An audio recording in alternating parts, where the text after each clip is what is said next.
Hello and Happy New Year. Great to see you all again.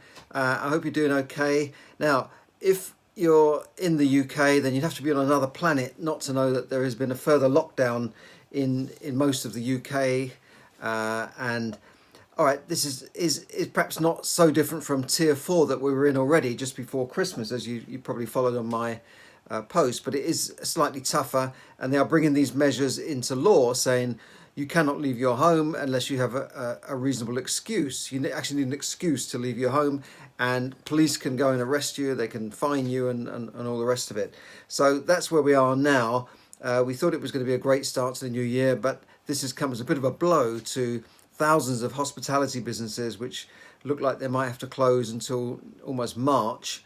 And so it is definitely going to be a very tough year for businesses, particularly those businesses that are what I would call physical businesses with premises and rent to pay, rates to pay, and that sort of thing. The online businesses are just booming and going through the roof in most cases.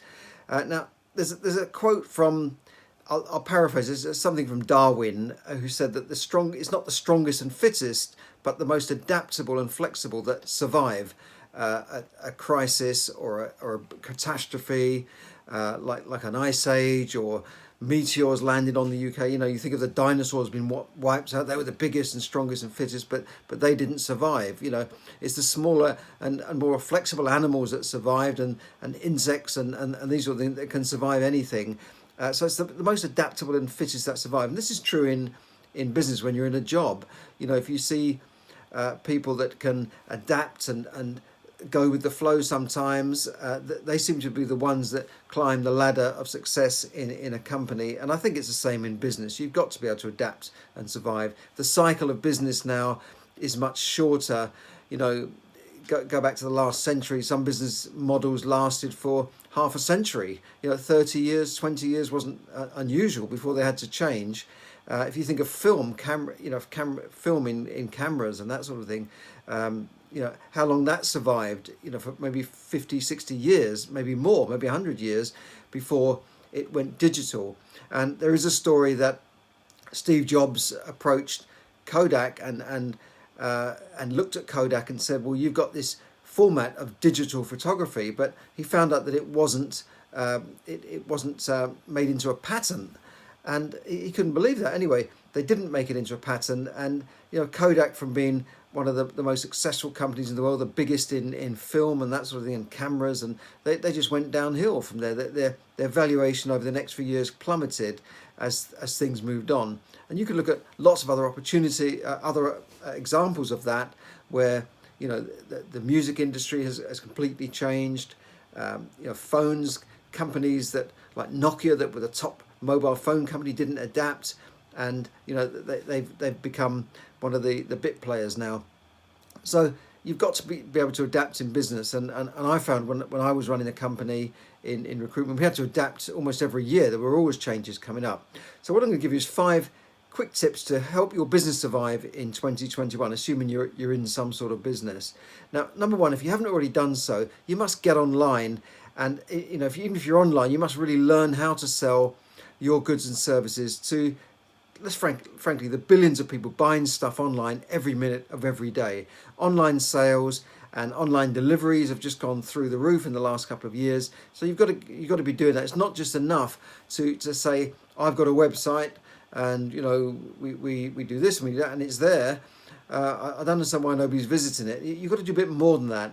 And, you know, if you need any help with that, contact me. We can perhaps point you in the right direction, point you towards some training in that. But you've got to really get with it now, because this pandemic has leapfrogged us forward 5 years to where we would have been in 5 years had this pandemic not happened. And if you think of companies like Zoom and the way meetings are going, how they're, you know, suddenly catapulted out of nowhere. Only a few people knew about these things, and you know, so it really has acted as a catalyst for change. Okay, so you've got to get online, and you've really got to learn how to do it. You've got to learn how to get with advertising. It's not just enough to have a site there, or put a few blogs here and there, or send out, you know, a dull newsletter. I mean, I get newsletters from estate agents saying, oh, the local newsletter. I think, am I really going to open that and then go to another site and then look at that? No, it's got to be something that grabs you. It's got to be something that will really get your attention and make you want to open that newsletter, assuming you're doing a newsletter, of course. But there are lots of ways of selling online, and and if you look at the big retailers, the ones that have adapted to this, like Next, for instance, comes to mind. They've been running an online model for quite a while, where you can go to a store, you can buy in the store, but you can also order from. They were one of the first ones to have a catalogue system combined with the store. Now they're doing online combined with the store, so you can order stuff online. You can go there. Normal times you can try the stuff on. If you don't like it, you give it back, no questions asked, and you walk out. If you like it, you buy it there and then. And they have a very good website, where stuff has been reduced all the time. You can keep a track on things, and then you've got the stores there as well. They've been doing very well. Other big stores have not been surviving so much, and some have gone out of business in the last year because partly from the pandemic, but partly maybe they weren't being run very well. Maybe they haven't changed with the time. So you've got to be adaptable. So you can see these huge big companies actually going into administration in the last year. I'm thinking of Debenhams, House of Fraser, that have just almost bit the dust because they haven't been able to adapt. And retail analysts have said their business is looking tight. It hasn't really adapted to the new way of doing things. Okay, number 2 is stay open for business. I despair at some of the businesses that have not been open during various lockdowns and tier 3s and tier 4s. They're just sort of closed up. So, well, it's not worth opening, is it? Whereas, I'll give you a simple example. Just before Christmas, or over the Christmas period, actually, you were still allowed to offer takeaway services at coffee shops, and during those sort of bank holiday periods, a lot of shops says, well, I'm not going to bother opening. It's a coffee shop, I won't open. And out of all the coffee shops in the town, only Starbucks was open, and funny enough, they had a big queue outside of people wanting to buy stuff there. Pubs as well. I know a lot of pubs that close and they can only offer takeaways, but a lot of them didn't even bother doing that. Whereas, I went into London and I saw pubs with queues of people outside buying takeaway drinks, beers, and draft beer that you can't sort of get in a shop. And so they at least tried to make an effort to continue doing stuff. But I didn't see that everywhere. So where it's legally possible to do so, you must try and stay open, because many of your competitors will just close down. And I mean, Zig Ziglar said years ago that in your area there'll be people that have businesses similar to yours, but they'll be doing better than you, and that's always true. But he said in a recession, his model is to say, well, in a recession, I want to increase my business. I actually want to double my business, because I know that my competitors will stop offering business. They'll just say, well, it's a recession on, there's no point in going out there and selling. And a friend of mine who runs a large insurance brokerage said the same thing, that when the first lockdown happened, a lot of the big companies just said, oh, no, it's a lockdown, we can't open up. And he picked up a lot of extra business because they were not answering their phone, not dealing with things. I told you this story before, that I was helping friends find a funeral service, went down the high street, went to the one that was recommended, and it just had a sign on the door, due to lockdown, we can't open this branch, you have to phone this number and speak to us, and all this sort of stuff. And yet the one next door, it was still a good company, but not the elite company of that area, were open. And of course we went in, we ordered the funeral, and they got thousands and thousands of pounds worth of business. But the fact, because they were open for business, and you've got to be. Now, I'm not saying all businesses can open, but you can't open restaurants and pubs during a lockdown. But where possible, try and offer something, whether it's takeaway food or whatever it is. So many restaurants I've seen are not even offering takeaway food. They're just sort of closing up, so it's not worth it. So you must remain open. Number 3 then is to increase your level of service rather than decreasing it and reducing it like most people do. This should not be an excuse for a lack of service. It should not be an excuse to say, well, we can't do this because of the lockdown. You can. That there are lots of companies I've found that say, well, due to the lockdown, we're not doing this and we're not doing that, and we're not answering our phones, and all this sort of excuses. Really, there's no excuse for this, because very cheaply now you can set people up to work from home. Not every business have to hide behind doors and closed doors. And I found this recently with a solicitor's firm that just suddenly decided they can't see clients, they can't even let you come into their office to sign a document, and this sort of thing. They just won't entertain you. And that I think that's a little bit sad, because I know that there'll be other solicitors will be a bit more flexible and will actually increase their level of service and therefore increase their level of business, even during a lockdown, even during this recession, the worst recession we've had for something like 300 years.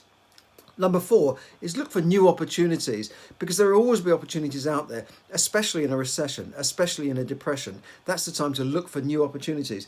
And I'm thinking about a lady I saw on the news today. She's based not far from me in North London.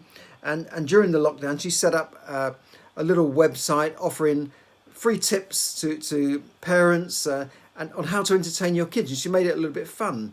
And she came up with fun ideas of how to keep your family amused, and one of them was get the kids to mop the floors by playing ice hockey with lumps of ice and that sort of thing. So while they're running around with a mop and lumps of ice, they're actually mopping the floor at the same time. And it come loads of little tips. I won't go through the whole lot of them. But then she got a commendation from the Prime Minister. She got 1 million people visiting her site, and a publisher then picked up the idea, and they published a book before Christmas. And it's a nice, colourful, fun-sized book that you buy as a gift, and she's published a book on it. And now she's going from strength to strength. Look at Joe Wicks, how he launched something out of nothing, and he gets millions of viewers, and he's back again. So you've got to look for opportunities. Now, a lot of people in lockdown just sort of sit down and watch Netflix. You don't have to do that. I mean, look at Taylor Swift. Now, I'm not Taylor Swift, am I? But she recorded and released 3 albums last year. No wonder she's top entertainer in the world. Sophie Ellis-Bextor started her kitchen boogie thing and got on the radio and got back into the flow of things. Lots of people have been doing online performances, online shows. I'm thinking of Kevin McDonald in property, one of my mentors. He was saying in a webinar last night that when the first lockdown first happened, he sat at home watching Netflix and thought, what am I going to do? And then after 5 days, he said, this is crazy. What the hell am I doing? And they got out. He's got responsibilities. He's got a family. He's got staff. He's got offices. And they got out and started organising things. They got online viewings going, virtual viewings. They just got out and did it while other places closed down. And I saw a lot of estate agents just shut their doors in recession, stay at home. It's absolutely bonkers and crazy. I'm not saying you have to take risks here. Another friend of mine, Sam Fongo from Midas Property, he's into online auctions. In fact, I sold a little flat on his online auction recently. He stayed going. The auctions have stayed going. They can't have a room full of people, but they can sell things online. And he organises virtual viewings, and he's kept going. If you think about Jeff Bezos, Amazon, his wealth has gone up by billions. So has Elon Musk and people like that. Now, I know we're not all Jeff Bezos, but there are opportunities. There's always one man's ceiling is another man's floor. One man's disaster is another person's opportunities. Every cloud is a silver lining, and all those things. There's always opportunities out there, so go and look for them. Number 5 is to check the government websites for any grants, supports or relief available for your business. Rishi Sunak announced £4.5 billion worth of reliefs and support for businesses, particularly in the hospitality and catering sector. So you've got to look out for these things, because I talk to a lot of self-employed people who didn't even apply for the grants, and then they lost out because the grants or the rebates or the bounce back loans had expired by the time they got on and got dealing with it. A lot of people failed to take advantage of furlough schemes and this sort of thing. So you've got to look out for these supports, talk to your accountant, or just look out for the what's available to you at any one time. Just Google it. And I've got to say, lastly, is to hang in there. Don't despair. Keep going. Even through this crisis, you can reduce the size of your business. You can perhaps give up that expensive office, work from home. There's always a way of keep going, but don't give up, because it's in these times that we learn what it's all about. We learn how to be strong and to definitely keep going in these times. Or if you can't keep your business going, then just maybe park it for a while, get a job, get some income coming in somehow, and do your business part-time. But I'm telling you, there is opportunities out there. There's always stuff that can be found. And I've just given you a few examples of people that have transformed their lives during the worst recession in 300 years. Now have a look at my other episode I put out just before Christmas, 7 steps to transform your finances as well. That's on personal finances. I'll put a link up on here for you. So thanks for listening, and have a great evening. And I hope that we can all have a better 2021 than we did last year.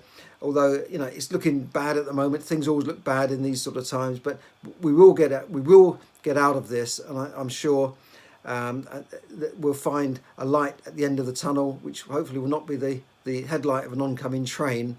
And the government, they're talking today about of course the 1 million people have had a vaccine, but there's also 1 million people that have had been infected with COVID. They're not the same people, by the way. They're different 1 million people. But I know that things will get better. They treat the disease much better now. And, we know that less than 1% of people actually die from it. And it's mostly those people in their 80s. So I'm not saying don't be safe. You've still got to be safe. I wear a mask as soon as I step out my door. But I'm sure that there will be an end to this, and we will get through this, and things will be better. So thanks for listening, and bye for now. Thanks for everyone on Facebook Live that tuned in. Hi to Shirley, Cosmin, and everybody else. Happy New Year to you all. And Des, great to see you, Des. And I hope that your year will go well. Thanks very much, and cheers. Bye for now. Good night.